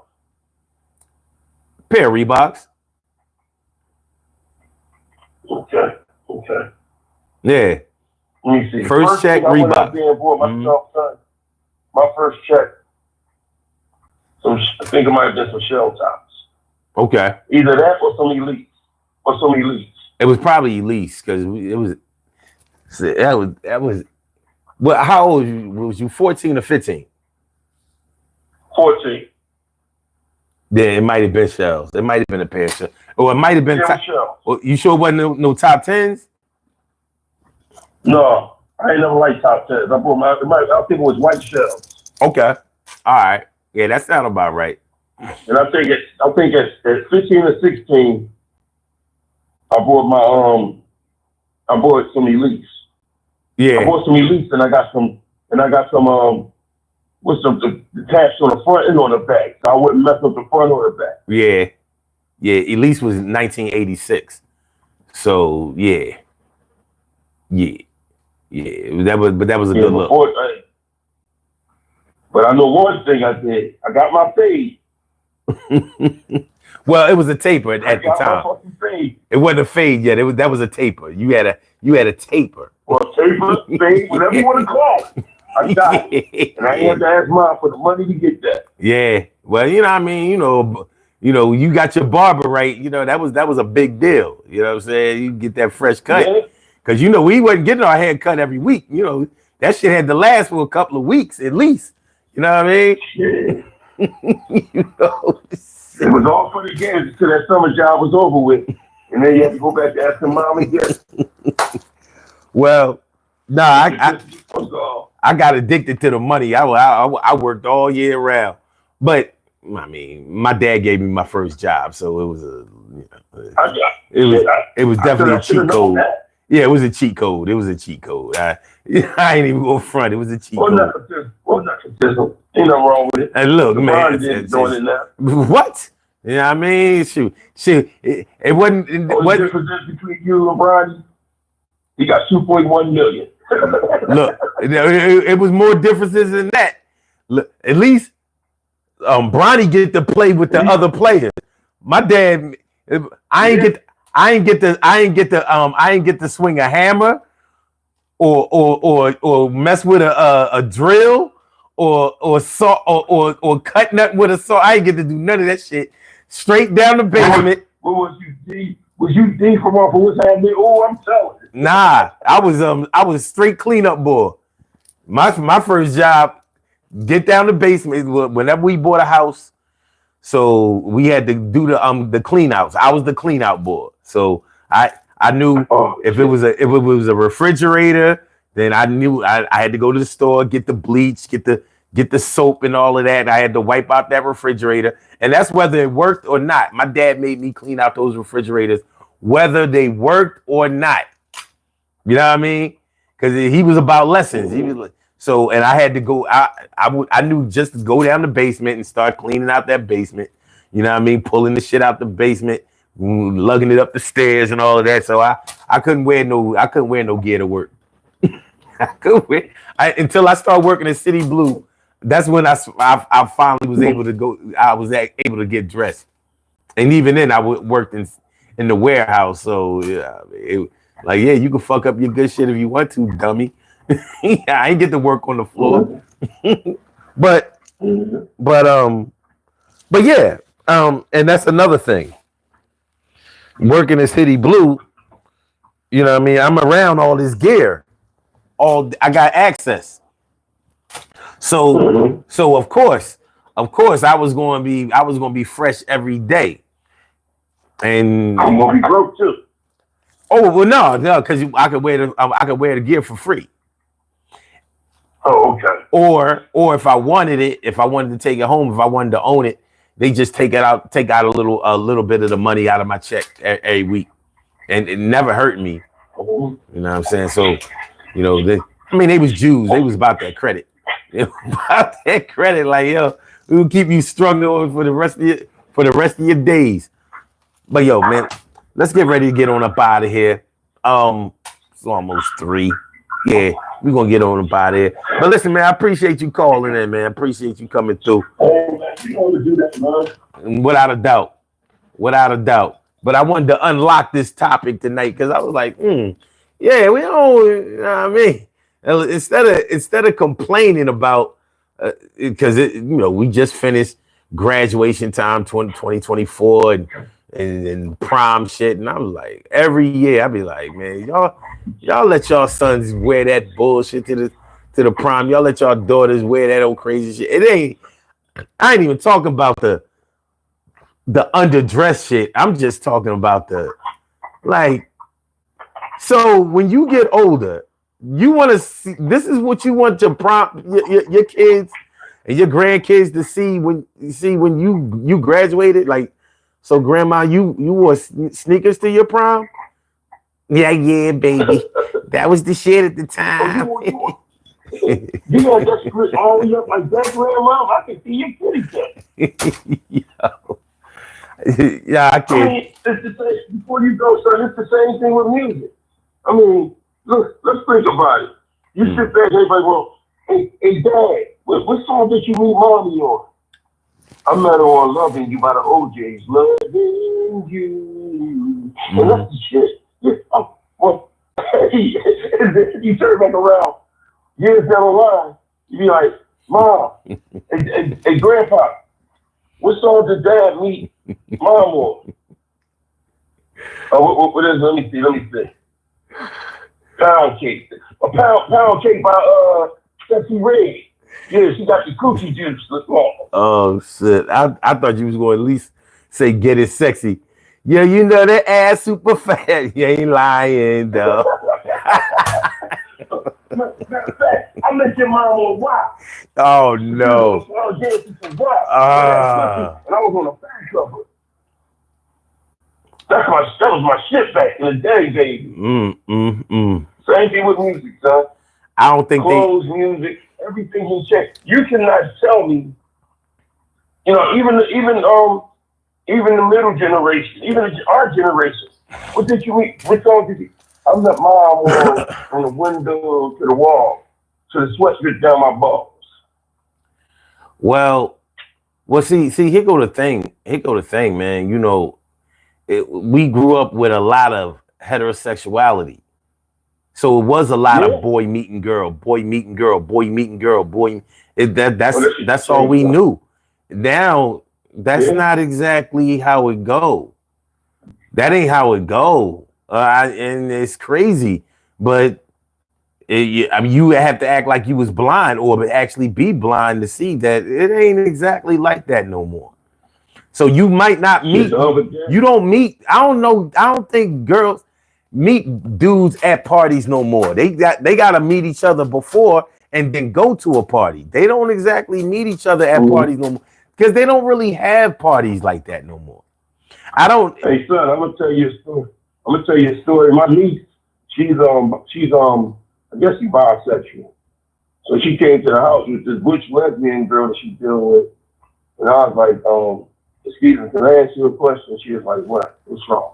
I said, no, you cool. I mean, that's my niece. That's my niece. You can be my him niece. So then I asked, I said, I just want to ask you a question. Since you're a butch lesbian, can you wear dickies? She was like, why you say that? I mean, because you can't wear shit with dick in it, so how you wear dickies?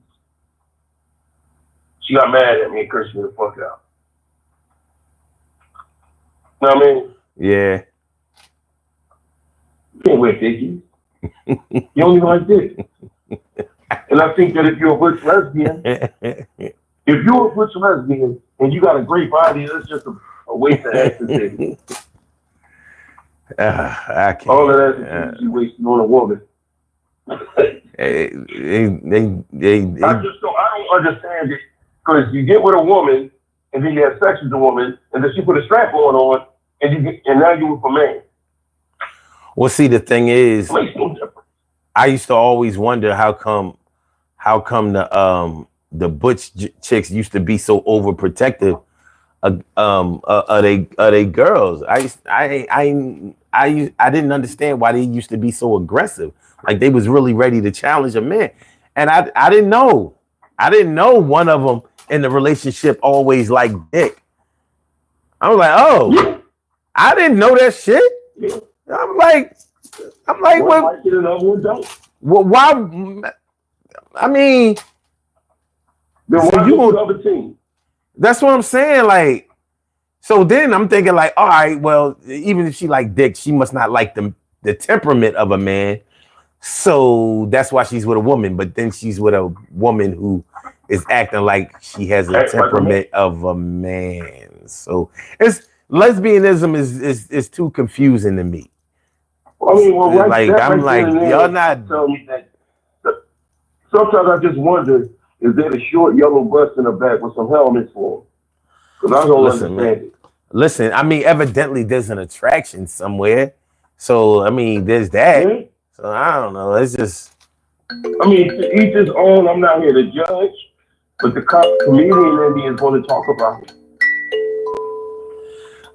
You know what I mean? yeah.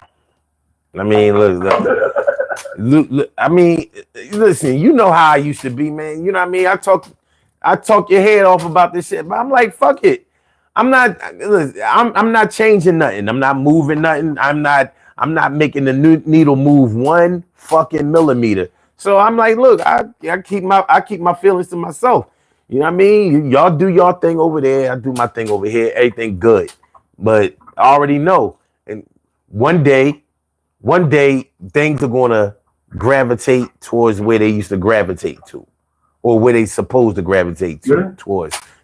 Should I say? Well, earlier during your show, the old son almost came out when you had to say something to some people. Oh, I mean, you saved them. As soon as I saw your name, I was like, that shit like kind of calmed me down. I was like, I'm like, look, I ain't come here for this. They about to get the full clip. I was ready to empty out the magazine on these motherfuckers. Shit. I'm like, but I don't really feel like it. But I got time. But yo, let me get on up out of here, man. All right, man. Love you, bro. Man, love you too, man. I mean, do your thing, and I'll holler at you next time. Hopefully tomorrow. All right, let's go. All right, man. Peace. All right. Good shit, man. I feel like you co-hosting up here. That's a good look. My man Troy McNeil, all up in the house. And the grade A comedian, funny as shit. You know what I mean? Real dude. Good peoples all around. Yeah. So we about to do these birthday shout outs, man. But we was talking about a lot of things, and I pretty much got the questions answered that I wanted to ask. I still have a couple of questions for y'all because, for us and our generation. Oh, I wanted to address something that I saw in here. The boy was saying that it's their generation or it's their time, and yeah, I would never want to take that away from y'all. I mean, y'all holding it right now.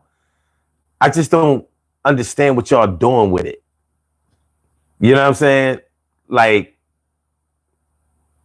this shit is weird. Oh shit. Gifted to one membership? Y'all giving out memberships? Okay. Good shit. Locatina and LES. Yo, good looking out, new members. Appreciate y'all. Good stuff. I'm about to come out with some content for y'all. Some special content. Knowledge Quest says, why is every comment section rude? I don't know, man. It's a late night. People come through trolling. You know what I mean? It's crazy. All right. Some Big Smoke says, the real question is how many liters of oil you spread on your head today, OG? I never put anything on my head. My shit ain't even shiny like that today. But I don't even own a bottle of lotion. And yes, that means I don't jerk off. So yeah, no, I don't use anything like that. I don't put nothing on my face or no shit like that. So I can't answer. Even if you was trying to be funny, the answer is still none. Let me see. Oh, it was your top op. He says, y'all old niggas, it's our time. Not YGs on top. OG, tell me if I'm right or right. I mean, it is your time. It is your time. My question is, what are you doing with your time? What are you doing with your time? That's all. I'm just, because the impact. One thing that concerns me about this generation is that I'm not so sure if y'all see yourself in the next generation. I don't know. I don't know if y'all really see yourselves being there. Like, so many things are going on with y'all generation that it kind of concerns me that y'all act like y'all the last generation that there's ever going to be. Some of the chances that y'all take, some of the failures that y'all have on grabbing onto tomorrow and the next generation. I mean, on some real shit, y'all not even generating the next generation. Y'all not really having kids like that. Our generation had babies. That's the reason y'all here. Y'all not really, not that it's a good thing, but there's y'all don't really have teenage pregnancy and nothing like that. And y'all grown women don't really want to have kids. They got all these requirements of having kids. Like, oh no, his money gotta be right. I'm not trying to be a single mom. My career gotta be straight. I gotta finish school. I mean, we started families, when we start fucking. Like, yeah. I started going to I don't know, state college. I started going to state college in August. Yeah. Next year, sophomore, me and my newborn, we gonna be sophomores next semester. And I'm not saying that that's a good thing, but how can you advance to the next generation without procreating the next generation? It's just like, it's not just white people who are not having babies. We ain't all that either. Not at the same rate. So, all right, let's do these birthday shout outs. We have some birthday shout outs to do. Some people were born on this glorious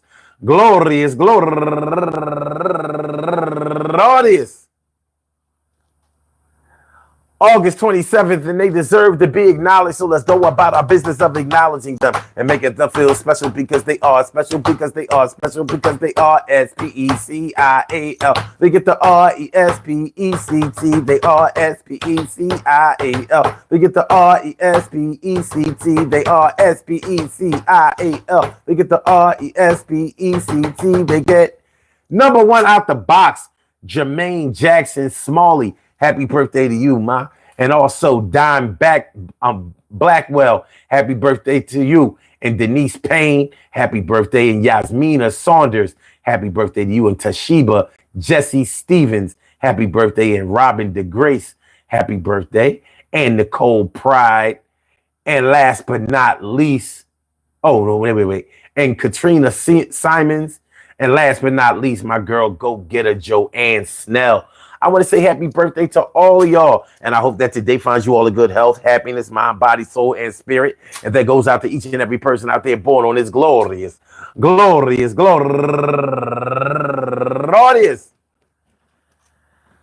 August 27th, anywhere out there in the world, worldwide, internationally, and universally. All of y'all go ahead and turn up. But don't turn up too loud. Just turn up loud enough so everybody can hear you. Rock out, rock on and do the damn, the rock out. Rock on and do the damn, rock out. Rock on and do the damn thing. You do your thing, y'all. Represent the queens and kings. You do your thing, y'all. Represent the queens and kings. Good things happen to those who wait. Great things happen to those who grind. And anything can happen to those who go for theirs. So go hard, go for yours, and remember, man, I mean, like my man Troy was saying, clothes don't make the man. The man has to make the man with the clothes on.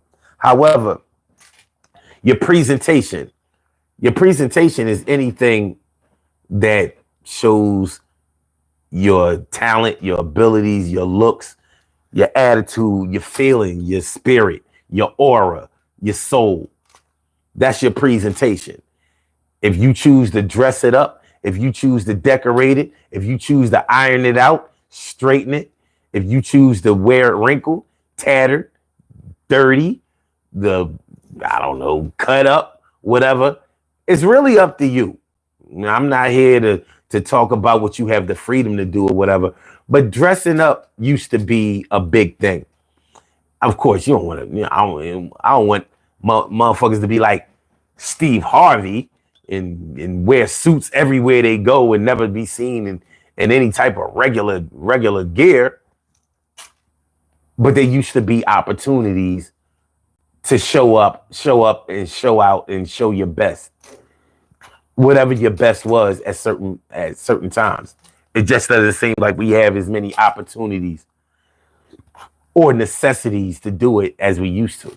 Like I said, you don't even have to. I want to say you don't really have to dress well to get a job nowadays.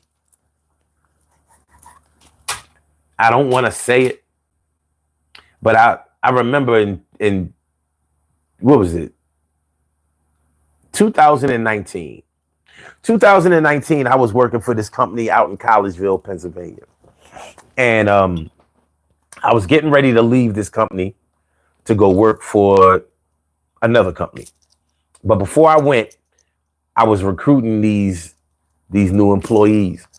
And this one guy that I was interviewing, he came to the interview late. And when he showed up to the interview, he came with like a tank top on, a pair of shorts, and some sneakers. All white. He would have looked really nice if he was going to a cookout. He was cookout ready. I interviewed him. And then I said, listen, the only reason that I even gave you an interview today is because I'm leaving this company. And I wanted to make sure that I fulfilled my obligation to them to give them some new hires. And I also wanted to give you a shot. And I wanted to give you some game. Because he was around my age. And I said, I'm not sure how old you are, but I can tell that you're somewhere near my age. And you gotta know better than to wear this to an interview, right? I was like, you're not dressed bad for a cookout. But the way you're dressed shows what you think about your chances to work here or whether you even want to work here or not. And he said, I know, man. He said, I was actually coming from somewhere else and I started to put on my slacks and stuff like that. But I really didn't have time and I didn't want to be any later than I was. So I just got out of the car and came on up in here. And I said, I understand that. But I was already waiting for you a few more minutes. I could have waited a little bit longer. Even if you came in and excused yourself and said you had to use the bathroom and then got dressed in the bathroom and came back out, I wouldn't have been mad at that. Because sometimes you have to show that incentive. You have to show that initiative. You have to show that you're serious about something. Even though this job wouldn't have required that style of dress to work here, in order to get the job here, you would have had to have done it. I said, so today is your lucky day because I'm actually going to sign you on. But had I not been leaving here, it wouldn't have happened.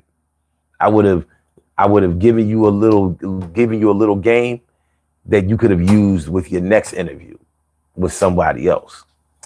But you're good. And he thanked me for that. And so I can't blame it on just this generation. Somehow the soul and spirit of dressing like you serious or looking like you care about something other than just freestyling on a mic.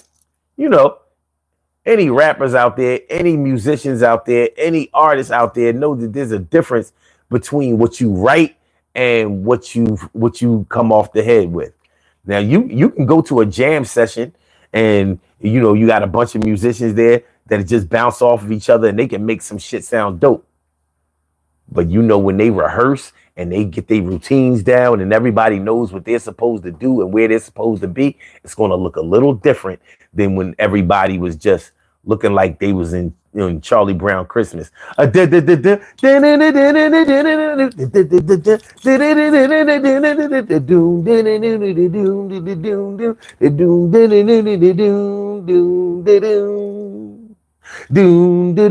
it's a little bit different. And even in the Charlie Brown special, even though it was supposed to be a freestyle session, that was choreographed. Remember, he wrote that down. He composed that music. So it's all good. All right, y'all.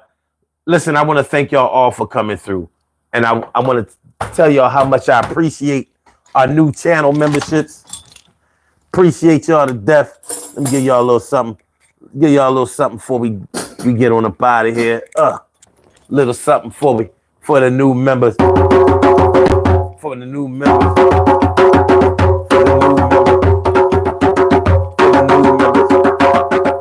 For the new members. Thanks for the new members. Thanks.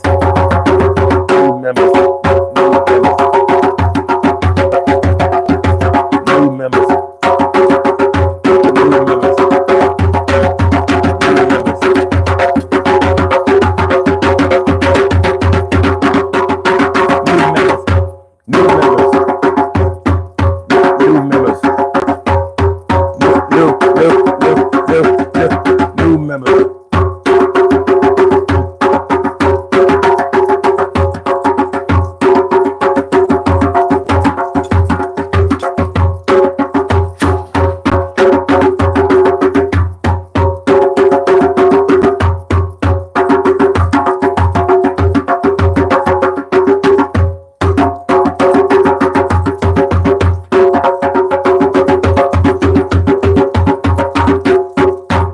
Appreciate y'all, man.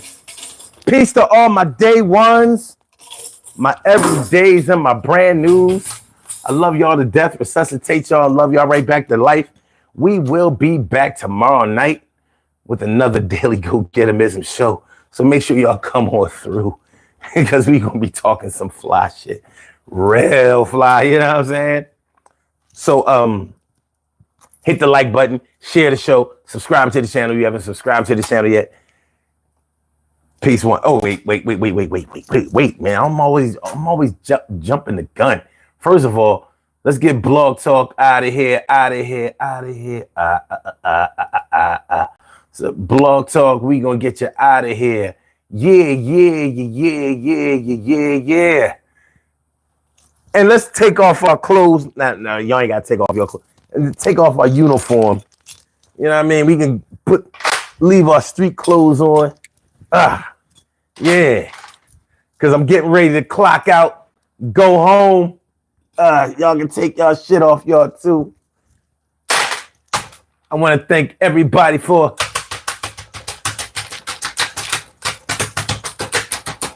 coming on through. Peace to you. Holla.